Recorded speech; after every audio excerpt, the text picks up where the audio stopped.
दूसरा स्कंद, चौथा अध्याय। इस अध्याय में आज हम पढ़ेंगे भगवत कथा एवं भगवान नाम संकीर्तन कहने के लिए राजा परीक्षित का श्री सुखदेव जी से निवेदन करना। लेकिन उससे पहले अगर आप चैनल पर नए हैं तो चैनल को जरूर सब्सक्राइब करें ताकि आने वाली हर एक अध्याय की वीडियो आप देख सकें और नोटिफिकेशन बेल जरूर दबाइएगा। और हाँ, इस अध्याय को आप ध्यान पूर्वक सुनिएगा क्योंकि अंत में हम आपसे कुछ प्रश्न पूछेंगे इसी अध्याय से जुड़े हुए। तो चलिए शुरू करते हैं। सूत जी कहने लगे, हे शौनकादि ऋषियों, जब राजा परीक्षित ने भगवान श्री श्याम सुंदर के ध्यान का वर्णन एवं श्रीमद् भागवत महापुराण की महिमा को सुना तो उनके मन का सब शोक जाता रहा। उन्होंने प्रसन्नता पूर्वक राज्य एवं स्त्री पुत्रादि का संपूर्ण मोह छोड़ दिया। तदंतर वे हाथ जोड़कर श्री सुखदेव जी से इस प्रकार कहने लगे, हे महामुने, आपने जो कुछ कहा है उस पर विश्वास करके मुझे बहुत ही आनंद प्राप्त हुआ है। मैंने अपना मन भगवान श्री श्याम सुंदर के चरणों में लगा दिया है। अब मुझे आज अथवा आज से 7वें दिन मरने की कोई चिंता नहीं है। मेरे मन से मृत्यु का डर नष्ट हो गया है। हे मुनि श्रेष्ठ, आपने समस्त पुराण एवं शास्त्रों को पढ़ा है तथा आप परम ब्रह्म का तत्व भली भांति जानते हैं। अतः अब आप कृपा कर मुझे वह कथा सुनाइए कि भगवान नारायण इस समस्त सृष्टि का सृजन करने के बाद पुनः उसे किस तरह से नष्ट भ्रष्ट कर देते हैं।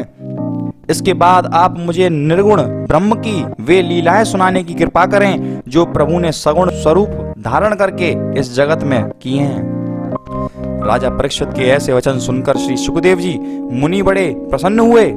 तत्पश्चात उन्होंने सर्वप्रथम भगवान श्री कृष्ण चंद्र के चरणाविंदों का स्मरण किया, जिनका पूजन करने, नाम लेने एवं कथा श्रवण करने से मनुष्य परम पवित्र तथा ज्ञानी हो जाता है। उन्होंने प्रार्थना की कि हे दीन दयालु, आपकी कृपा के बिना योग एवं यज्ञ भी अपना फल नहीं दे सकते हैं। जिनके चरणों का ध्यान बड़े बड़े योगी सनकादि ऋषि, ब्रह्मा जी, शंकर जी एवं अन्य देवता दिन रात करते हैं, परंतु फिर भी उनकी लीलाएं एवं चरित्रों को नहीं जान पाते। इसलिए सबसे पहले मैं उन परम ब्रह्म प्रभु को प्रणाम करता हूँ, जिनकी कृपा से शबरी, जटायु एवं ब्रज गोपियां भी मुक्ति को प्राप्त हो गई थीं। मैं उनको सदैव प्रणाम करता हूँ। हे भगवान श्याम सुंदर, अपनी कृपा द्वारा मेरी बुद्धि को उनके चरित्रों का वर्णन करने के लिए शक्ति प्रदान करें। इसके पश्चात श्री सुखदेव जी ने अपने पिता श्री वेद व्यास जी तथा गुरु चरणाविंदों का स्मरण करते हुए राजा परीक्षित से कहा, हे राजन, इस श्रीमद् भागवत की कथा को श्री नारायण जी ने ब्रह्मा जी से कहा था। ब्रह्मा जी ने देवर्षि नारद से कहा और नारद जी ने मेरे पिता वेद व्यास जी से कहा। फिर पिताजी ने वह कथा मुझे पढ़ाई थी। अब उसी कथा को मैं तुम्हें सुनाता हूँ, सो तुम मन को एकाग्र करके सुनो। और यहीं पर चौथा अध्याय समाप्त होता है और वचनानुसार हम आपसे कुछ प्रश्न पूछेंगे। तो प्रथम प्रश्न ये है कि इस सुख सागर कथा को श्री नारायण जी ने सर्वप्रथम किसको कहा था।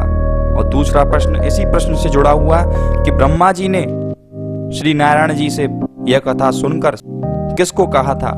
इन प्रश्नों के उत्तर आप हमें कमेंट में लिख सकते हैं और इन प्रश्नों के उत्तर हम आने वाले 5वें अध्याय में बताएंगे।